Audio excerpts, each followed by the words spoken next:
Bien, igualmente. Ya. Bueno, vamos a dar inicio, ¿cierto?, al estudio del día de hoy. Matías, ¿puedes por favor borrarla? ¿Puedes eso? Sacarlo un ratito nomás. ¿Dónde está un poco? Ah, sí, ahí está. Sacarla nomás. Hay que cerrar nomás. Un ratito. Apaga el lector. Ah, también, excelente. Bueno, la semana pasada, a razón de que Matías me pidió que hiciéramos un resumen, vamos a ver algo que es bien importante. ¿Dónde está la mente? ¿Dónde está la mente? La mente tiene que ver con el intelecto, el razonamiento, la lógica, el pensamiento, ¿cierto? ¿Dónde está la mente? ¿Dónde está ubicada la mente, Katy? ¿Dónde está ubicada la mente, Edith? En el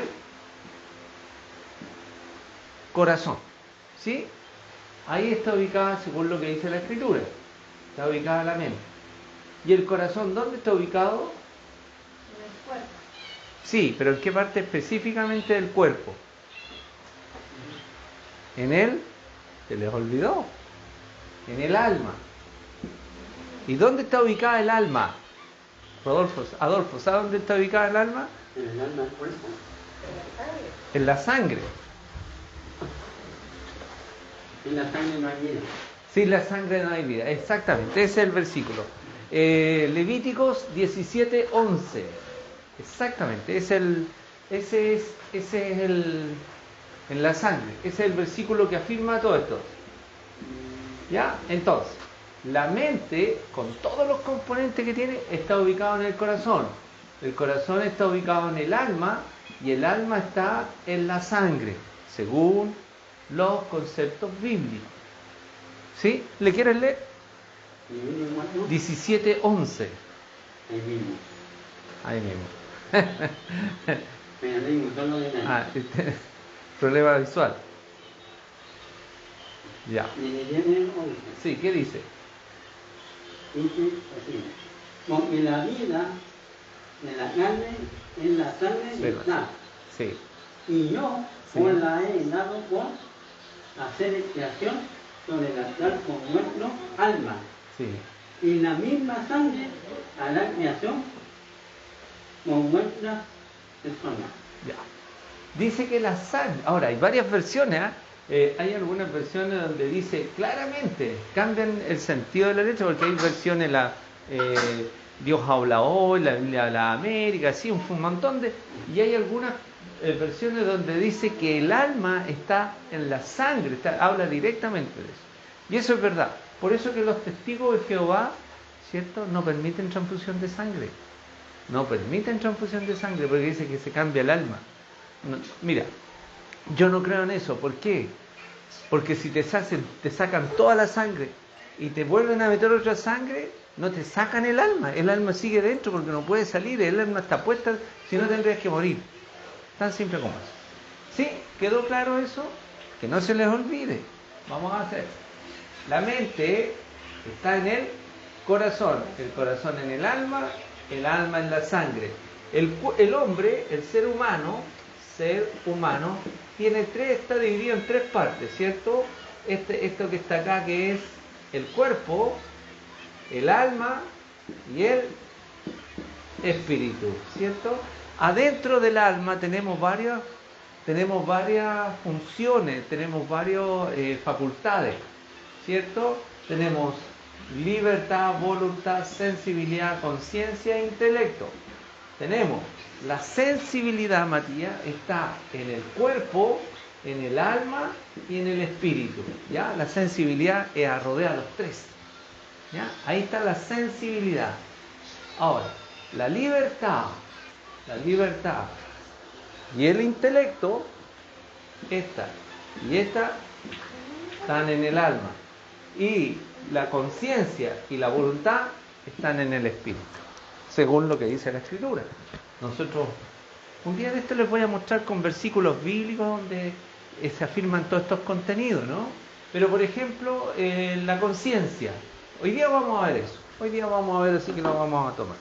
Bien, eso es un poquitito lo que vimos en general la semana pasada, aparte de que vimos también todo el primer versículo del libro de Efesios, que es lo que estamos estudiando. En la primera sesión vimos hicimos un análisis de la introducción, de a dónde estaba escrito, a quién estaba escrita, a dónde estaba el lugar. Éfeso está ubicado, ¿dónde, Katy? Turquía, ¿cierto? En Turquía. Ahí está la iglesia de Éfeso. Dentro de las 7 iglesias más importantes de Asia Menor, que le llaman, ¿cierto? Esta es una de las iglesias más importantes.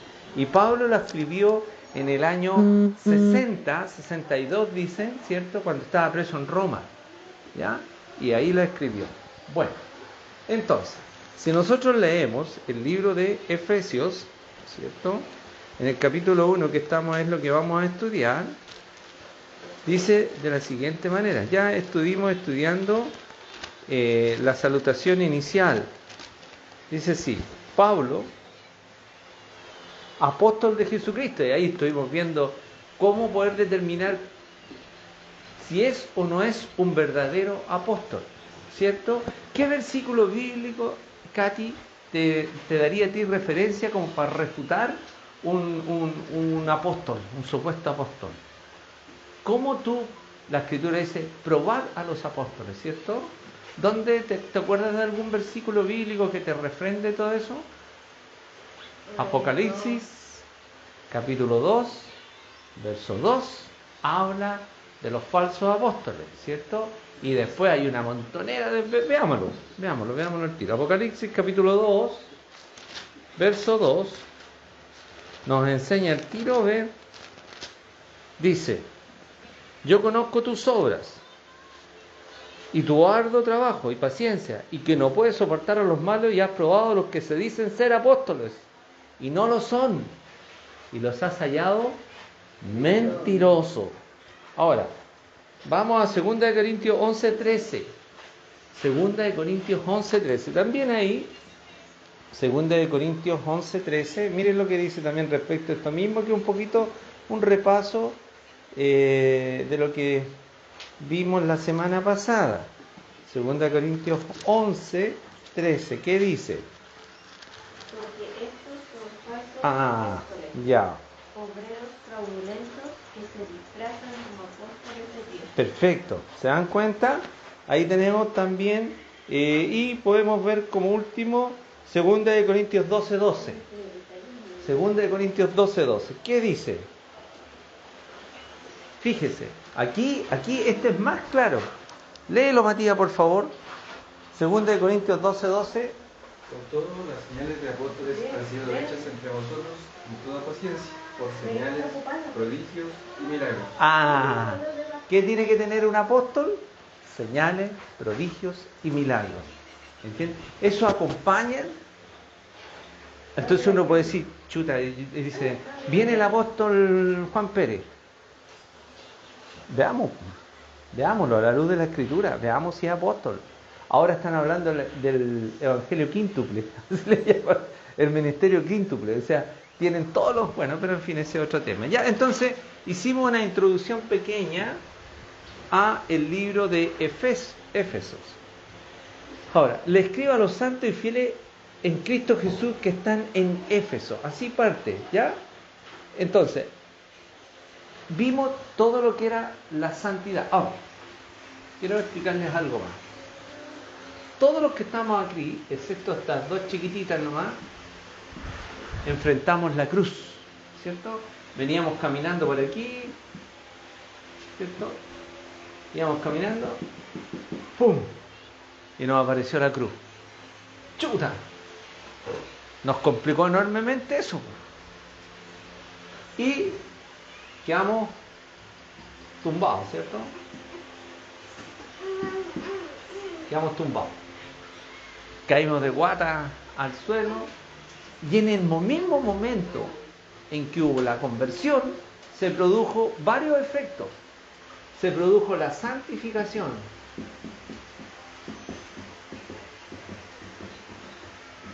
¿Sabías esto, Rodolfo, que tú eres, en el mismo momento tú fuiste santo? Para siempre santo. ¿Cierto que la santificación tiene dos procesos, ¿se acuerdan? Uno es instantáneo y el otro es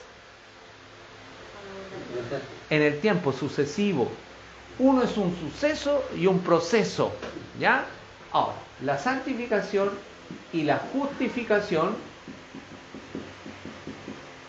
se dan aquí, en el momento de la cruz. En ese momento somos santificados, somos justificados para siempre. Para siempre. No existe otro momento. No es después que, después de 3 meses, a los 3 meses y un día, el Señor te justificó. No, en el mismo momento. Y se produjo algo más interesante que lo vamos a ver en algún momento. Vino la remisión. Remisión. ¿Qué más vino? Lo vimos, Katia. A ver, ¿te acuerdas? Remisión. Propiciación. Propiciación y remisión, propiciación y remisión, redención. Y la redención. Redención. ¿Ya? Todos estos procesos se dieron en el mismo momento en que nosotros enfrentamos la cruz y nos dimos cuenta la calidad de nuestra vida. Entonces, antes, ¿dónde estábamos? ¿A dónde pertenecíamos? Al reino de la tiniebla. Y ahora pertenecemos al reino de Dios.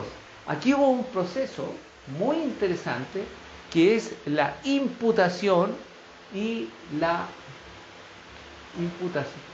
Fuimos imputados y la imputación, estábamos imputados, éramos imputados acá. Y acá se produjo, cuando salimos del reino, estábamos imputados, pasamos a ser amputados, ¿cierto? Nos sacó de acá, nos amputó del reino de la tiniebla y nos pasó al reino de la luz. ¿Queda claro, Rodolfo? ¿Sí? Bien. No, esto no he estudiado. Ya, he estudiado, excelente. ¿Queda claro ahí? ¿Todo bien? Mira, no es el problema más. Perfecto. Está, como usted está hablando del tiempo de ahora, pero también el tiempo del antiguo. Cuando fue de Israel, cómo llegaba a ser santificado, justificado, remisión, propiciación y redención, a través de la sangre del corderito. Claro. Este corderito es nada menos que Jesucristo. Claro, o sea, el sacerdote en el antiguo tiempo, el sacerdote era el que levantaba una ofrenda y hacía todo esto, pero era constante. Acá todo este proceso se dio de una sola vez y para siempre. ¿Me entiendes? Fuimos imputados, éramos imputados y fuimos amputados. Dios nos trasladó. Eso es el misterio del traslado, ¿ya? Entonces, ¿qué es la santificación? Vimos, es el apartado, ¿ya? Entonces, Romanos 6:22 lo vimos, más ahora habéis sido libertados del pecado y hechos siervos de Dios. Tenéis por vuestro fruto la santificación y como fin la vida eterna. Es decir, la santificación como proceso. ¿Dónde tenemos santificación? Santificación, aquí. Santificación. Es un proceso. ¿Qué significa eso, Matías? Por favor. ¿Qué crees tú que es la santificación como proceso? ¿Qué piensas tú? ¿Ya? ¿Sí? Ya, mira, la santificación como proceso. ¿Alguien tiene una idea, Katy? Rodolfo, Edith. Es lo que vas viviendo a diario, con caídas y levantadas,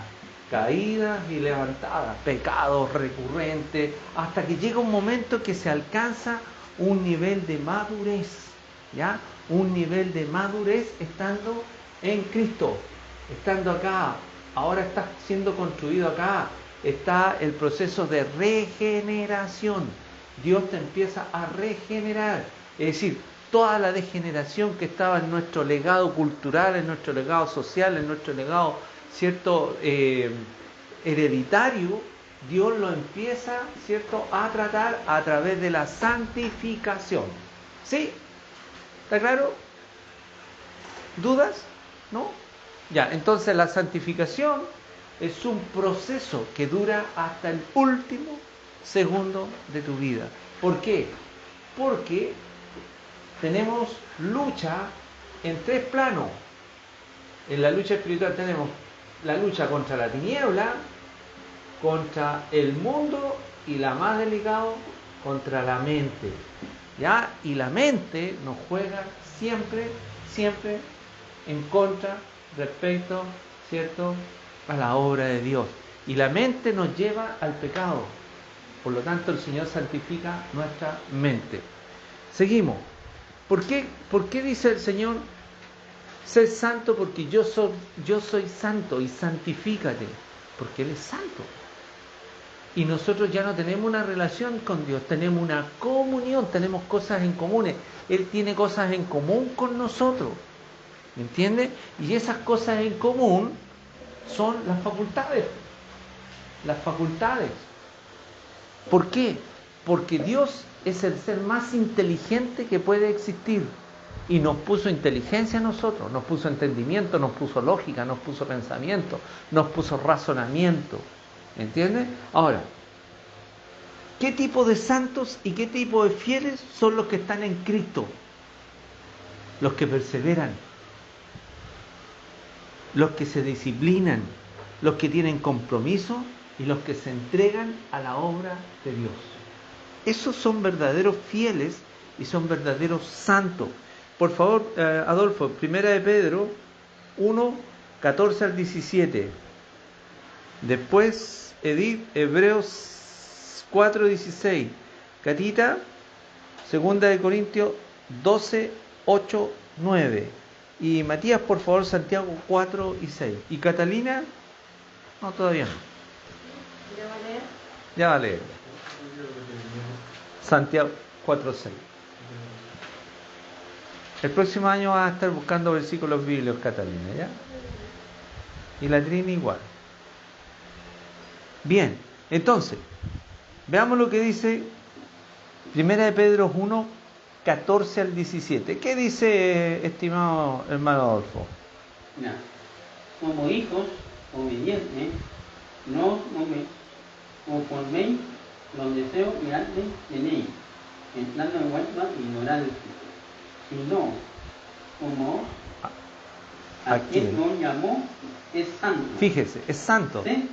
También vosotros santos, en toda vuestra manera de vivir. Ah, no dice en parte, en toda. ¿Por qué? Porque si sé santo, porque yo soy santo. Y si invocáis por Padre a aquel que sin acepción de personas, tendrá según la obra de cada uno. Fíjese. Conducto en temor todo el tiempo de vuestra peregrinación. Amén. Conducido, dice, en temor. Condúcete en temor todo el tiempo de vuestra peregrinación. Dice, condúcete en miedo. No, en temor. ¿Qué es lo que es el temor? ¿Qué es lo que es el temor, Edith? ¿El temor de Dios? ¿De acuerdo, Edith? No, el temor de Dios es estar apartado del mal. Eso es temor de Dios, es apartarse, o sea, es tener respeto por el temor de Dios. También está dentro de, pero básicamente el temor de Dios es apartarse del mal, que te obliga también a respetar los mandamientos. ¿Cuál es el primer mandamiento, Matías? ¿Te acuerdas?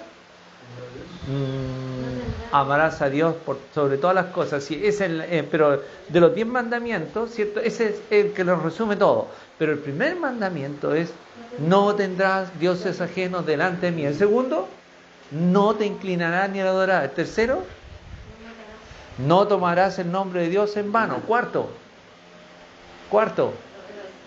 el día de reposo, guarda el día de reposo. No, honra a padre y madre. Ya, y quinto, ahí está, pues, guarda el día de reposo. O el cuarto. No como lo dice la ¿Ah? no lo que dice la A ver.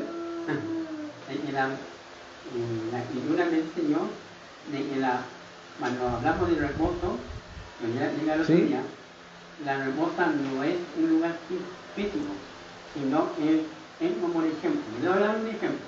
Yo tengo voy a usted y estoy cargado de problemas.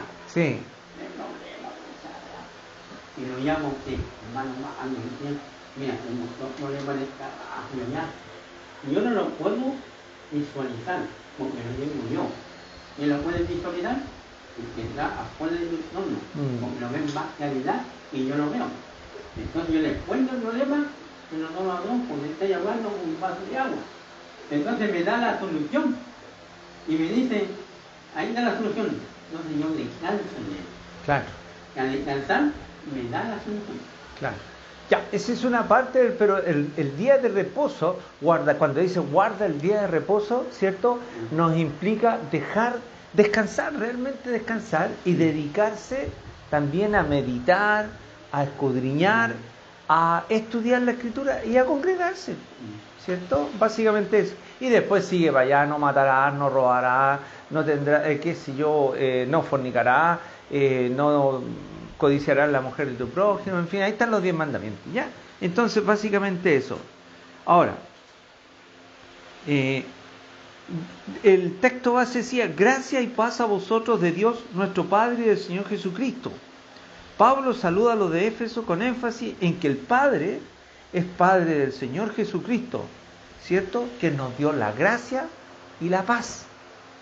¿Ya? Ahora, estos son dos atributos, la gracia y la paz, de la multisabiduría de Dios. ¿Ya? Cuando tú tienes paz en tu corazón y cuando tú tienes gracia en tu corazón, se nota. Se nota. Nadie te desestabiliza. Puede estar cayéndose el mundo a pedazos, pero tú tienes paz y tienes gracia. ¿Entiendes? Gracias por esperar en Él. Ahora, por favor, Hebreos 4:16. ¿Quién tenía Hebreos? Sí, Hebreos 4:16. ¿Tú lo tenías?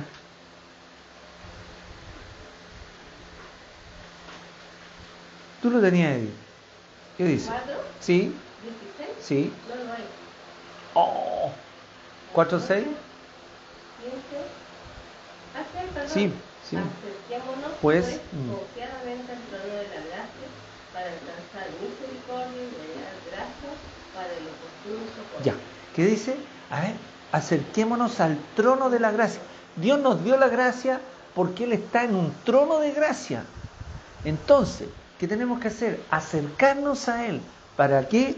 Para hallar misericordia y hallar gracia para el oportuno socorro. Señor, socórreme. Socórreme. Segunda de Corintios. Ahora, ¿qué es gracia? ¿Qué es gracia, Adolfo? La mina de gracia en Cristo. Ya. Edith, ¿qué es gracia? Sí, ¿qué es gracia? Edith, Katy, ¿qué es gracia? ¿Les importa que se equivoquen, ah? Es la influencia de Dios en tu vida. Exactamente, ya. Y Matías, ¿qué dices tú que es gracia? Influencia de Dios en tu vida. Es que ya lo vamos a ver, pero está relacionado, ¿cierto? La gracia es un regalo de Dios, ¿cierto? Miren, La gracia sí, pero ese es lo que la gracia, para lo que sirve. claro, es el sacrificio de Cristo, ¿cierto? Es el sacrificio de Cristo regalado a aquellos que sí, efectivamente, dispusieron su corazón para recibirles. ¿Me entiendes? La gracia es un atributo del Señor que nos rescató por gracia. La salvación, pues viejo. La salvación. ¿Entiendes? Dios te dio la salvación por gracia. Porque su gracia nos alcanzó. ¿Me entiendes? Entonces la gracia es un regalo inmerecido del Señor para nuestras vidas. Segunda de Corintios 12, 8 y 9. Catita, por favor, léelo con voz alta, melodiosa. Respecto a lo cual 3 veces he rogado al Señor que lo quite de mí, y me ha dicho, bástate mi gracia, porque mi poder se perfecciona en la debilidad. Por tanto, de buena gana me gloriaré más bien en mis debilidades, para que repose sobre mí el poder de Cristo. ¿Ve? Entonces, aquí el apóstol Pablo tenía un problema tremendo y había orado 3 veces al Señor, diciendo, Señor, quita este problema de mí, quítalo de mí, ya no lo quiero tener, me sobrepasa este problema. Y el Señor le dijo las 3 veces, bástate mi gracia. ¿Por qué? Porque mi poder, el poder de Dios, se perfecciona en tu debilidad. ¿Entienden? Entonces, eso es gracia. Es confiar en el Señor, que este regalo trae poder de Dios para enfrentar ese gigante tan grande. Pablo tenía un tremendo problema. Algunos dicen que era ciego, otros dicen que tenía epilepsia, en fin, lo que haya tenido. Pero para Pablo era un tremendo problema. Para este otro a lo mejor no, pero para él era un tremendo problema. Y Pablo oró al Señor para que se lo quitara y el Señor dijo, bástate mi gracia. Entonces, si a Pablo no le quiso quitar eso y le dijo, bástate mi gracia, porque mi poder se perfecciona en tu debilidad. Cuando tú eres débil, yo vengo sobre ti, te hago fuerte. La gracia. ¿Qué dice Santiago 4, Matías? 4:6 exactamente. Pero es la mayor gracia. Ya. Dice, Dios resiste a los soberbios y la gracia a los humildes. Que hay una condición para la gracia. ¿Cuál es la condición para la gracia de Dios que se derrama sobre nosotros? Ser humilde. Ser humilde delante de Dios y delante de los hombres. Porque si yo soy humilde delante de Dios y ruego, me compunjo delante de Dios, pero soy soberbio frente a los hombres, eso no sirve. La humildad es un atributo también, ¿cierto?, que Dios nos da a nosotros y que la trata, ¿cierto? El Señor trata con nosotros para que lleguemos a ser humildes. Ya, ahora vamos al texto base de nuevo y vamos ahora a Efesios de 3 al 8. ¿Qué dice? Leámoslo, acompáñenme en la lectura, por favor. Bendito el Dios y Padre de nuestro Señor Jesucristo, ¿ya? Según nos escogió en Él antes de la...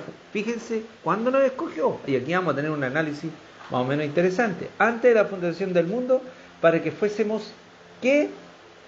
Santos y sin mancha delante de Él, en amor, habiéndonos predestinado para ser adoptados hijos suyos por medio de Jesucristo, según el puro afecto de su voluntad, para alabanza de su gloria, de la gloria de su gracia, con la cual nos hizo aceptos en el amado, en quien tenemos redención por su sangre, el perdón de pecados, según la riqueza de su gracia, que hizo sobreabundar para con nosotros en toda sabiduría e inteligencia.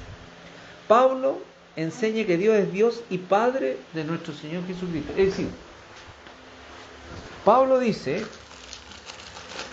y lo enseña él, que Dios, ¿cierto?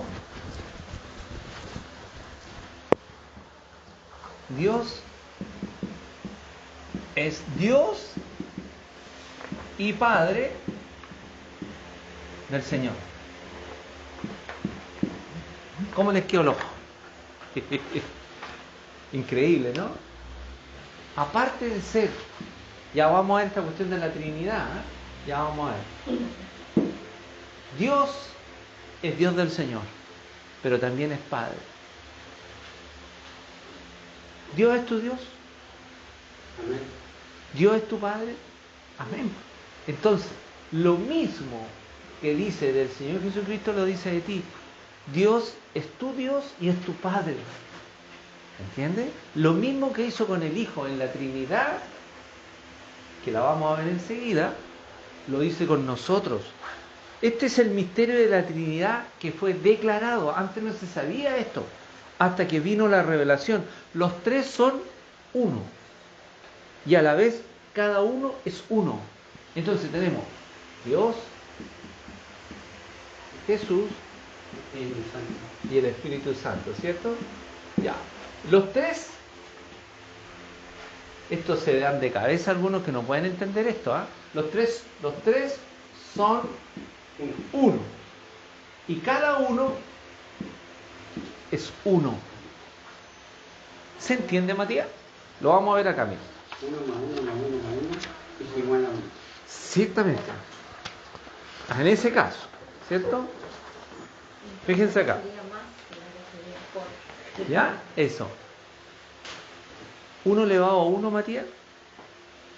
1. 1 elevado a 1, 1, 1, 1, siempre es 1. Siempre es 1. ¿Sí? Entonces, es Padre, es Hijo y es Espíritu Santo. ¿Sí? Entonces, Padre no es Hijo. El Padre no es Espíritu Santo. El Hijo no es. ¿Se dan cuenta? ¿Pueden leer lo que tú tienes ahí? A ver, veamos acá. Dice, el Padre no es Hijo. El Padre es Dios.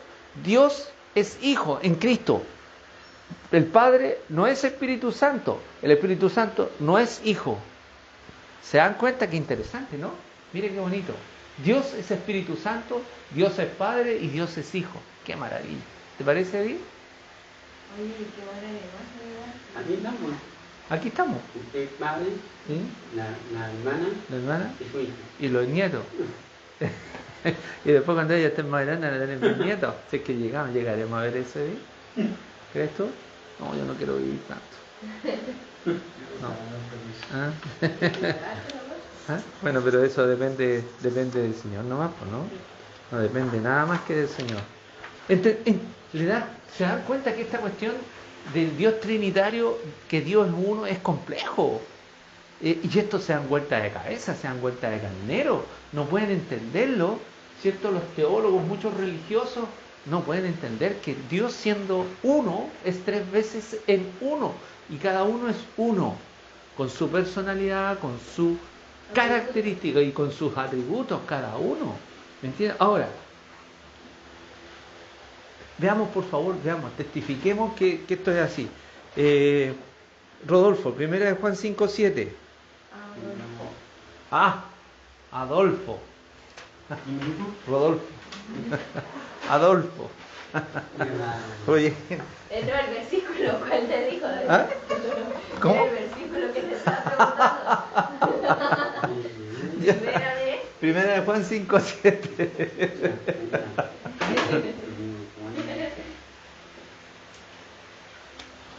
Primera de Juan 5:7. Juan 16:28, Edith, por favor. Juan 1:1, Catita.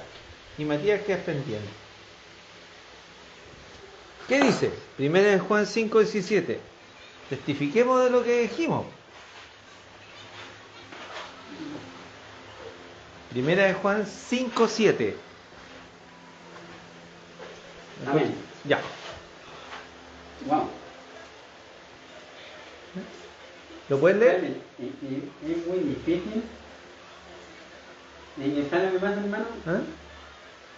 Encontré el versículo y un día. Ya, pero léelo primero y de ahí lo analizamos, ya, para que no perdamos el... Ya. ¿Por qué? Porque 3 son ¿Sí? los que dan testimonio en el cielo: el Padre, el Verbo y el Espíritu Santo. Me duele la Y vida. estos 3 son uno. ¿Ves? hermano. No, dale. Si tenemos, para eso tenemos estos estudios, para poder compartir. Aquí arroja toda la teoría humana. Para mí. A ver, ¿dónde estaría? La teoría humana lo deja por fuera. Porque Jesús confrontó y le dijo, cuando estaba en la sinagoga, estaba ahí, leyó la escritura, conforme la escritura, no lo que inventa Jesús, leyó la escritura, se ha cumplido la escritura. Esta palabra se ha Yo cumplido. y mi padre somos Uno. ¿Y ellos creyeron? Para nada, no hicieron, no. Claro. No. Y con este signo, a mí me arroja lo que siempre el Señor me ha enseñado. Pero él hizo Un triángulo. y me dejó más. Me gustaría sacar una foto. Te lo regalo, no te preocupes, te lo llevas. Porque para mí es esencial, porque para mí es una revelación, en primer lugar. Esto no es al azar, no es decir, no llegamos. Esto porque cuando me llamó el hermano en la mañana, mire, yo le dije, no a él, no que tengo la de eso, no. Dejé todo de lado para venir. Amén. Qué bueno. Y él no me llegó a la conclusión. Y dame el vecino No. Claro. Y ahí arroja toda la teoría humana. Exactamente. Ya, entonces, ¿qué dice? ¿Ah? Berkov es un libro maravilloso, yo lo tengo, es un libro, un tratado de teología, pero espectacular, así un camote, ¿ah? Yo lo tengo el Berkov. Habla de todo, mire lo que dice el Berkov.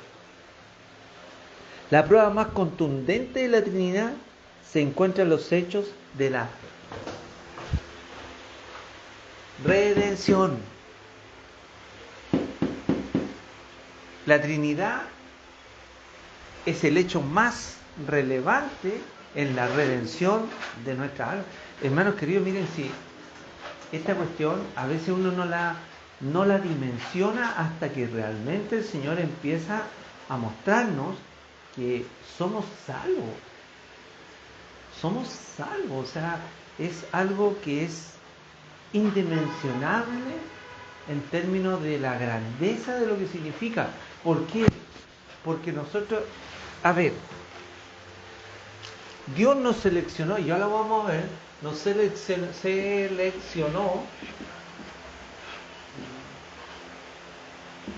en la eternidad.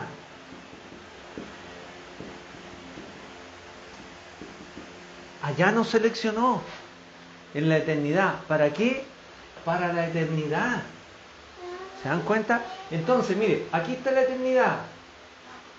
Aquí empieza la eternidad. Tuvimos que bajar a la tierra. Y subimos a la eternidad. ¿Entiende? Entonces, veamos lo que dice. ¿Te tocaba a ti, Edith?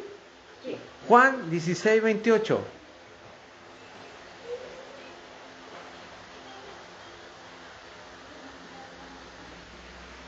¿Qué dice? A ver.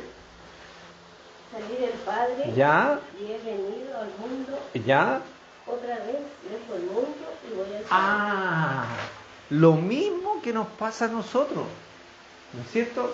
Estaba en la eternidad, Él estaba en la eternidad, salió del Padre, vino a la tierra, vino al mundo, se fue crucificado y volvió a la eternidad. Nosotros igual, pero hay seres humanos que este proceso de enfrentar la cruz, no. A mí, déjame así nomás, tú allá con tus cositas, bien por ti, feliz, que te vaya bonito, pero a mí, la cruz, no. Ya, ese es otro tema. Entonces, el Padre envió al Hijo al mundo, fíjense en esto, el Padre envió al Hijo al mundo y el Señor Jesucristo envió, aquí está, envió al Hijo y el Señor Jesucristo, ¿a quién envió? El Espíritu Santo, ¿ya? Entonces, completamente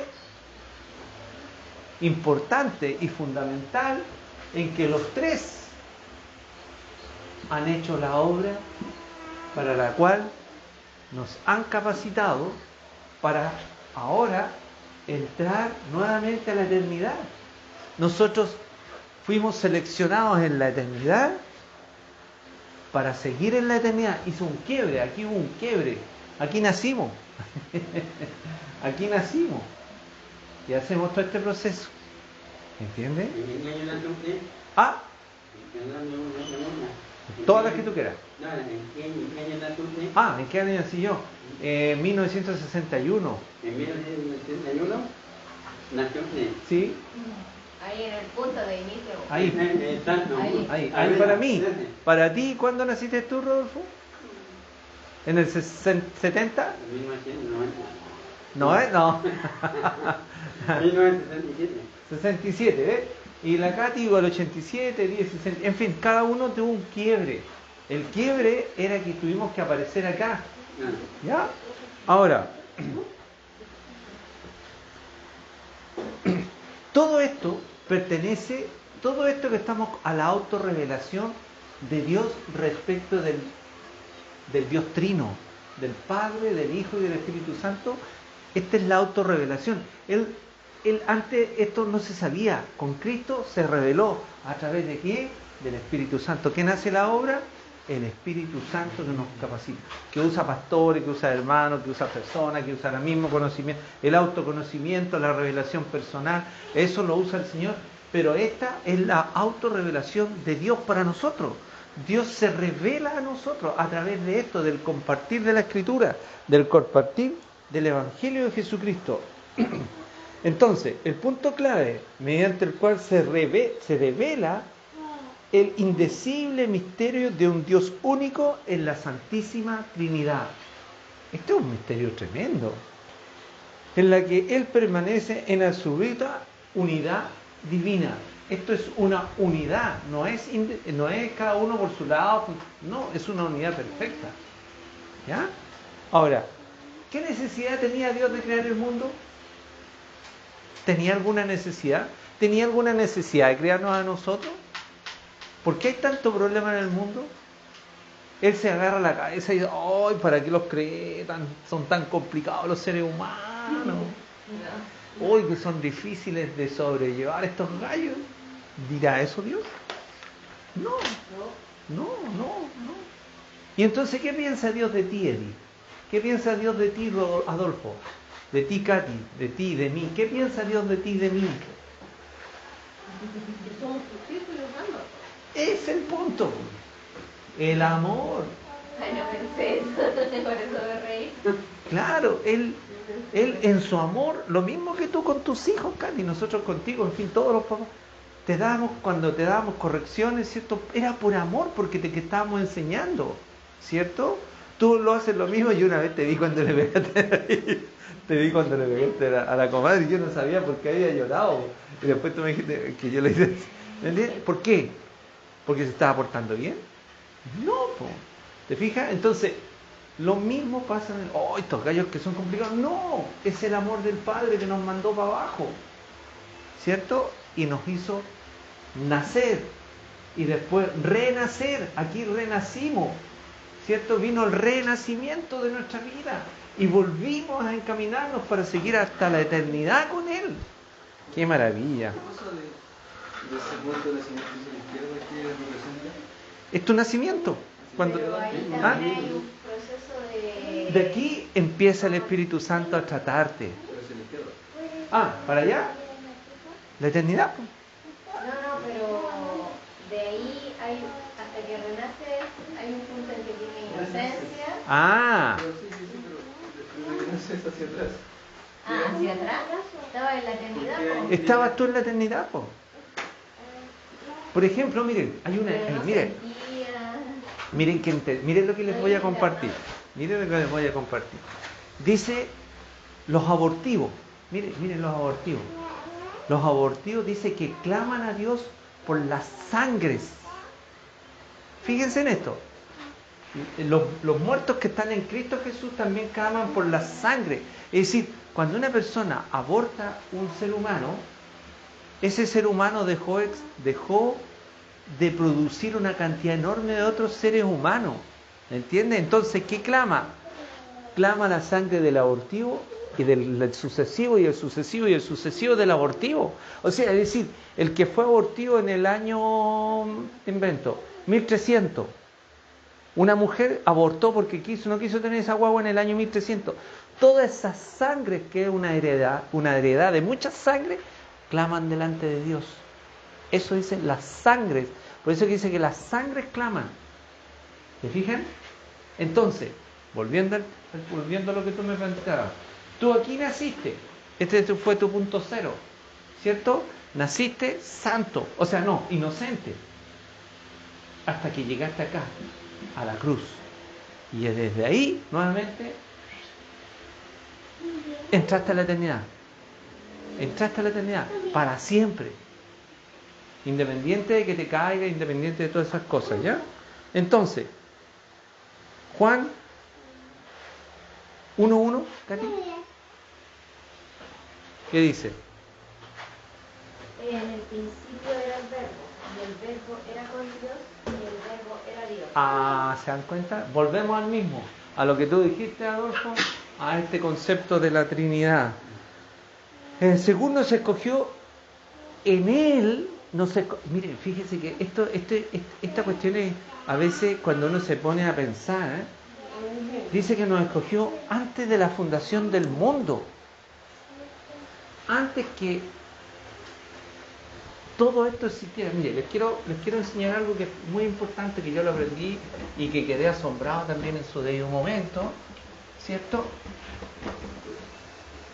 Yo soy re malo para el dibujo, pero algo puedo hacer. El sistema solar, aquí está el solcito, ¿cierto? Y ahí orbitan todos los planetas, ¿cierto? Ya. Este sistema solar, que tiene 9, creo, 9, 8 ahora tiene 8. Y nosotros somos aquí estamos. Antes de la creación de esto, esto es el primer cielo, ¿ah? Aquí, toda esta bóveda, esta cuestión que está, este es el primer cielo. De aquí hasta acá, ¿cierto? Todo lo que, esto otro es lo que rodea toda la galaxia, la Vía Láctea, todo eso corresponde al segundo cielo. ¿Y dónde está el tercer cielo? No, el tercer cielo es donde está la presencia de Dios. El lugar está más allá del multiverso. Está más allá del multiverso. Y nosotros, cuando dice llegamos a los lugares celestiales, y lo vamos a ver, llegamos en un aire, mire de dónde salimos. En la oración llegamos a millones de kilómetros para entrar. Salimos del multiverso y entramos a la presencia de Dios. Calculen.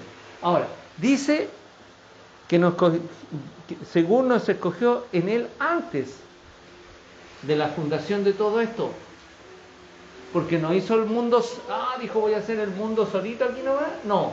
Y entonces la pregunta es, ¿para qué hizo Venus?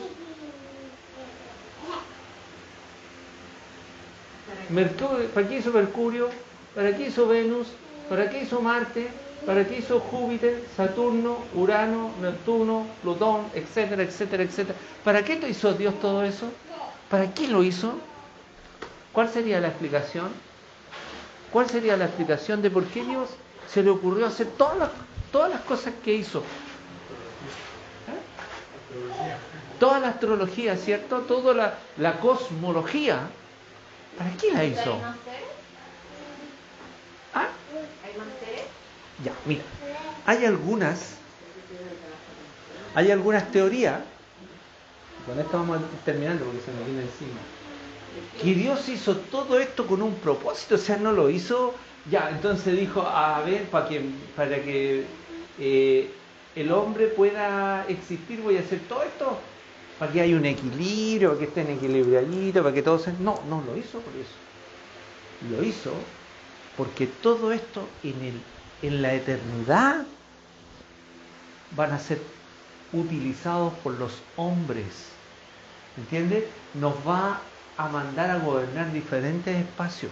Pero cuando esto, porque miren, la caída del hombre, o sea, cuando Adán pecó, se produjo un fenómeno que afectó todo el cosmos.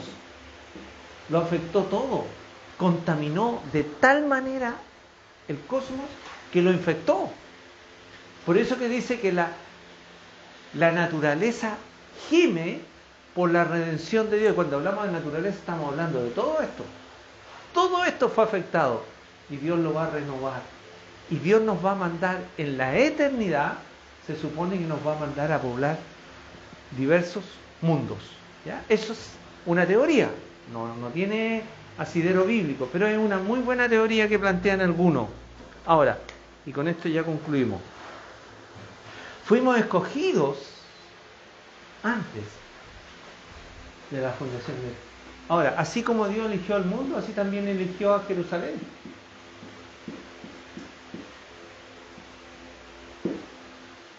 ¿Entiendes? Para poner su templo.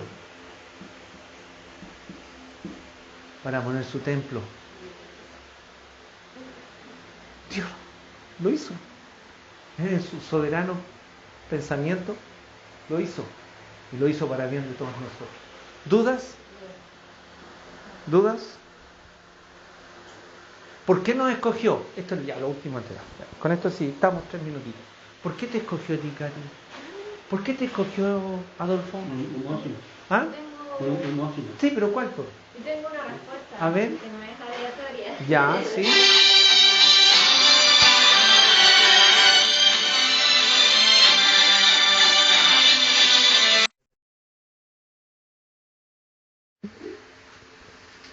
Se me paró la grabación, ¿o no? Pero justo. ¿Ah? Se me paró. Está bien, Katy, si estábamos terminando. Vamos, ya estamos terminando. A ver, Katy, ¿cuál era la respuesta que tú tienes? Ah, ya, ahí está. Ah, ya, la tengo anotada acá. ¿Por qué te eligió? ¿Por qué te eligió a ti, Matías? ¿Por qué me eligió a mí?